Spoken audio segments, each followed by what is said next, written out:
Welcome back दोस्तों।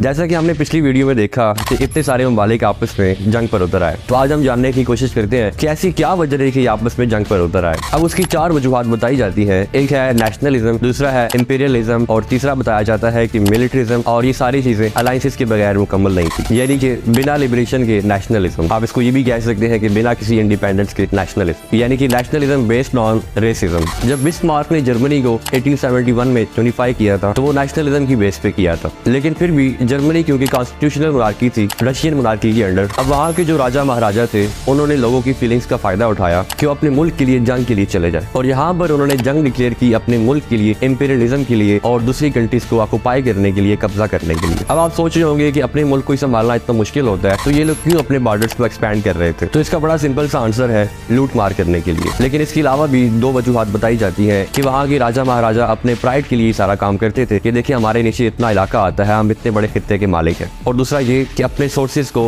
Exploit करने के लिए। जाहिर सी बात है उन ममालिक में डिफरेंट जगह पर कहीं पर सोना निकल आता था तो उसको अपनी ट्रेजरी में ऐड कर देते थे। अब ये जो इंपीरियलिज्म था ये बिना किसी मिलिट्रिज्म के पॉसिबल नहीं था। जाहिर सी बात है काफ़ी सारा पैसा खर्च करना पड़ता था इन ममालिक को अपनी मिलिट्री पर, ताकि वो दूसरे ममालिक पर कब्जा कर सके, simply by brute force. Britain की रॉयल नेवी उस टाइम की सबसे बड़ी नेवी समझी जाती थी, जिसकी वजह से ही ब्रिटेन इतनी बड़ी इंपीरियलिस्टिक एम्पायर चला पाता था। अब उस टाइम की ये जो 6 बड़ी पावर्स थी, Austria Hungary, France, Italy, Britain, Germany और रशिया, इनके 1870 में combined military expenses 94 million pounds के आसपास थे, जो कि आगे बढ़ के 1904 में यानी कि 1904 में 4 गुना हो चुके थे। इसका मतलब है कि ये ममालिक सारे बहुत सारा पैसा खर्च कर रहे थे मिलिट्री के ऊपर। इन सारे ममालिक को इंपीरियलिज्म में बहुत ज्यादा इंटरेस्ट था कि ज्यादा से ज्यादा ममालिक के ऊपर कब्जा किया जाए, अपने इंपीरियलिज्म को बढ़ाया जाए, अपनी एम्पायर को एक्सपेंड किया जाए। और सबसे इंटरेस्टिंग बात यहाँ पर दोस्तों ये है कि जब मैं बात कर रहा हूँ ममालिक की, तो ममालिक का मतलब है मोनार्की, यानी कि राजा महाराजा। क्योंकि डेमोक्रेसी तो थी नहीं, लोगों की मर्जी सुनी नहीं जाती थी, एक बादशाहत का सिस्टम था। और वो राजा महाराजा जो कि बड़े हॉट टेम्पर्ड बादशाह माने जाते थे। काइजर विलियम II थे उस वक्त के जर्मनी के बादशाह। ये हमेशा डर में बैठे रहते थे कि फ्रांस, इटली, ब्रिटेन कहीं इन पर हमला न कर दे। जबकि रशिया में टिसार निकोलस II, जिनको ऑलरेडी ही ट्रबल हो रही थी अपनी पोजीशन को संभालने के लिए, और ये आखिरी प्रिंस रहे रशियन एम्पायर के। और ब्रिटेन के हेड ऑफ स्टेट थे किंग जॉर्ज V। और यहाँ पर इंटरेस्टिंग फैक्ट ये है कि ये तीनों महाराजा आपस में फर्स्ट कजन थे, यानी कि ये एक ही फैमिली के लोग थे लिटरली। तो वर्ल्ड वॉर 1 यहाँ पर गेम ऑफ थ्रोन्स चल रहा था लिटरली। आप इसे फैमिली फाइटिंग भी समझ सकते हैं।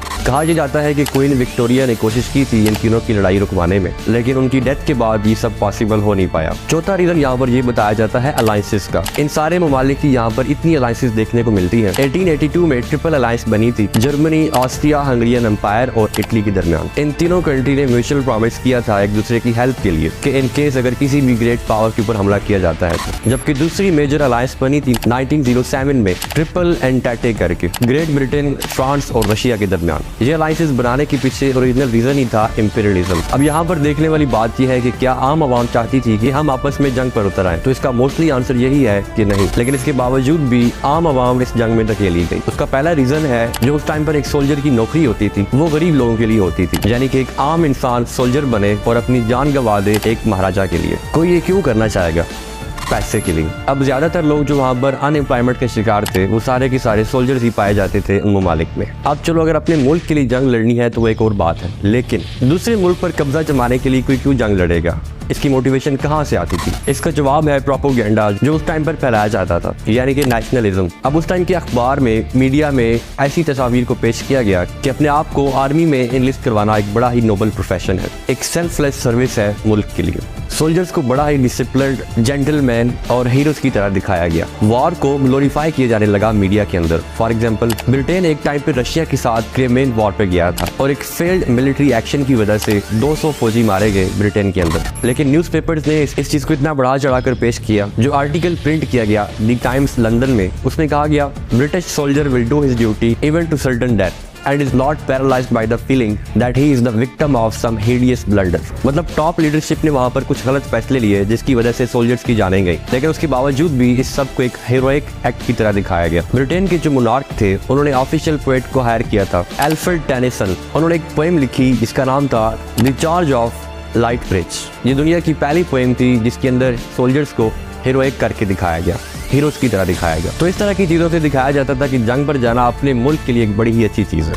लेकिन हर कोई इस चीज़ के हक में नहीं था। काफ़ी सारे लोग थे जो इस वार के अगेंस्ट थे। अमेरिका की सोशलिस्ट पार्टी, इटली की socialist party, Russia Bolsheviks, Germany में कार्ल लिब्कनेcht, रोजा लक्समबर्ग। इसके अलावा कई और लोग थे जो इंटरनेशनलिज्म के ऊपर भरोसा रखते थे। कुछ लोग रिलीजन और ह्यूमैनिटी की बेस पे वार के अगेंस्ट थे। The charge of light bridge के अगेंस्ट इन्होंने एक पोएम लिखी थी जिसका नाम था the lost of the light bridge, जो कि हाईलाइट करती है कि किन मुश्किलात से गुजरना पड़ता है सोल्जर्स को जंग लड़ते वक्त। और सबसे इंटरेस्टिंग तो जहाँ पर केस है द क्रिसमस क्रूज ऑफ 1914। 1914 में जब वार चल रही थी तो क्रिसमस का टाइम आया, एक तरफ ब्रिटेन सोल्जर और दूसरी तरफ जर्मन सोल्जर दोनों साथ में आ गए क्रिसमस सेलिब्रेट करने के लिए जंग के मैदान में। इन्होंने खाना एक्सचेंज किया एक दूसरे के साथ, गाने लगे और सेलिब्रेट किया, क्योंकि लिटरली कोई आम रीजन नहीं था इन लोगों के लिए जंग पे जाने के लिए। लेकिन इसके बाद उनको अपनी कमांडर की तरफ से ऑर्डर आता है कि वार दोबारा से स्टार्ट की जाए, और इसी के साथ अपने सोल्जर्स को भी पनिश करने लग पड़े कि जो वार पे नहीं जाएगा उनको भी पनिश किया जाएगा, उसको हम खुद ही शूट आउट कर देंगे। तो पनिशमेंट की सूरत में उनको फोर्स किया गया कि वो सारे वहां पर जंग करें। तो जैसा कि आपने देखा कि कैसे इन 4 वजूहात ने अहम किरदार अदा किया एक ऐसी जंग के अंदर जो कि 5 साल तक फिर जारी रही, जिसके अंदर करोड़ों लोगों की जाने गई। कैसे इसने यूरोप के अंदर तबाहकारियां की, एक नए तनाज़े को जन्म दिया और पावरफुल एम्पायर्स को मलियामेट कर दिया। इसके बाद काफी सारे ममालिक ने जन्म लिया। तो ये थी जंग अजीम यानी कि वर्ल्ड वॉर 1।